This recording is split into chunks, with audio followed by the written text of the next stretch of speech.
अक्सर लोग ये सवाल करते हैं कि मैं अपनी बीवी के साथ जितना भी सहला लूं, प्यार कर लूं, लेकिन वो मूड नहीं बना पाते, इंटरेस्ट नहीं लेते, हमेशा लेजी रहती है।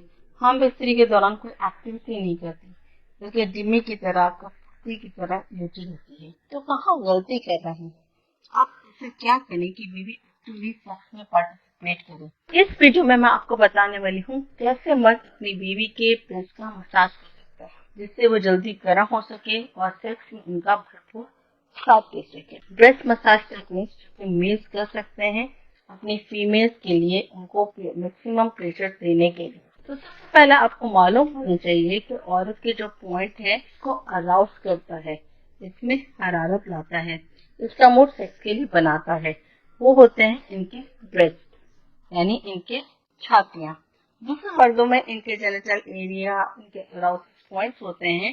जैसे अगर औरत टेस्ट करती है, इनको छू लेती है या मसाज करती है, तो मर्द के मसाज तन जाते हैं और इरेक्शन बढ़ जाती है। इनका नस तन जाता है, लेकिन फीमेल को अगर आप डायरेक्टली जेनिटल पर टच करोगे, इसकी विजिना का टच करोगे, तो औरत इरिटेट हो जाती है। इसको वहां छूने से अराउसिस नहीं आएंगे, क्योंकि अभी इसकी मसाज एक्टिव नहीं है, इनमें हरारत नहीं है, जिसकी वजह से वहां पर छूना मजा लगेगा और इसको मजा नहीं आएगा। जैसे करने से पहले जरूरी है कि आप इसके ब्रेस्ट को सही से मसाज करो। सही तरीका ये है, मतलब इसके सर से पांव तक इसके ब्रेस्ट का जितना मसाज करेंगे, इसके मसाज उतने ही तनाव में आएंगे और अराउसिस बढ़ जाएंगे। ज्यादातर मर्दों को फीमेल के ब्रेस्ट करते हैं, इनको मसाज कैसे करना है मैं आपको बताती हूँ।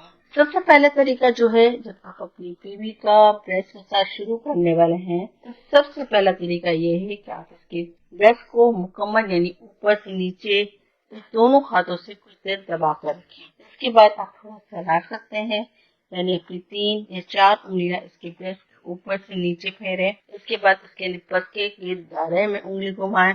Clockwise clockwise movement is also very good. इसकी ब्रेस्ट को नीचे से हाथों में उठा सकते हैं, इसके निप्पल को हल्का सा पिंच कर सकते हैं।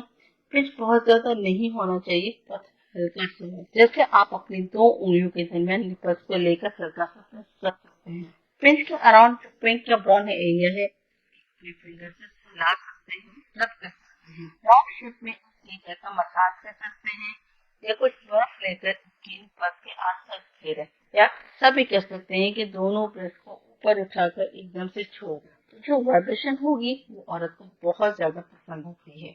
या फिर बीवी के पीछे बैठ कर इसके ब्रेस्ट को होल्ड करें, थोड़ा सा वाइब्रेशन करने की कोशिश करो, उनको बहुत ज्यादा प्लेजर मिलता है। ब्रेस्ट का ऊपर का एरिया जो है, यानी ब्रेस्ट नहीं बल्कि छाती का वो एरिया जहाँ से उभार शुरू होता है, वहाँ पर आप अपनी 3 उंगलियों से मसाज कर सकते हैं। इस एरिया को छूने से राउंड में गोल गोल घुमा सकते हैं, तो औरत मुचक उठती है और बेताब हो जाती है। तो ये बात समझ लें कि सेक्स करते वक्त आपने विजिना पर नहीं जाना, क्योंकि पहले फोर प्ले करना है, और फोर प्ले में सबसे ज्यादा इम्पोर्टेंट एरिया है औरत के ब्रेस्ट। अगर आप ब्रेस्ट निप्पल्स को चूसते हैं, इनको सर्च करते हैं, तो ये टेक्निक भी औरत को बहुत ज्यादा पसंद है। चूसने के साथ साथ, मतलब बहुत जोर से नहीं चूसना है, इसके साथ साथ अगर आप जबान से चलाते हैं, यानी जबान से इसके निप्पल्स को टच करते हैं, तो आपको महसूस होगा कि निप्पल्स से तनाव आ रहा है, निप्पल्स अकड़ गए हैं, जो कि साइन है कि औरत बहुत छोटी है। या फिर आप ऑयल की क्रीम का इस्तेमाल भी कर सकते हैं, जिसको औरत को बहुत ज्यादा मजा आएगा। अगर आपको लगता है कि इसका मतलब सिर्फ औरत की शर्मगाह यानी वेजिना तो है, तो आपकी सोच बिल्कुल गलत है। वेजिना तक पहुंचने से पहले आपको फोर प्ले और फोर प्ले में ब्रेस्ट का मसाज ख्याल रखना जरूरी होगा। तो फोर प्ले में ब्रेस्ट के मसाज का बेहद ख्याल रखना जरूरी होगा।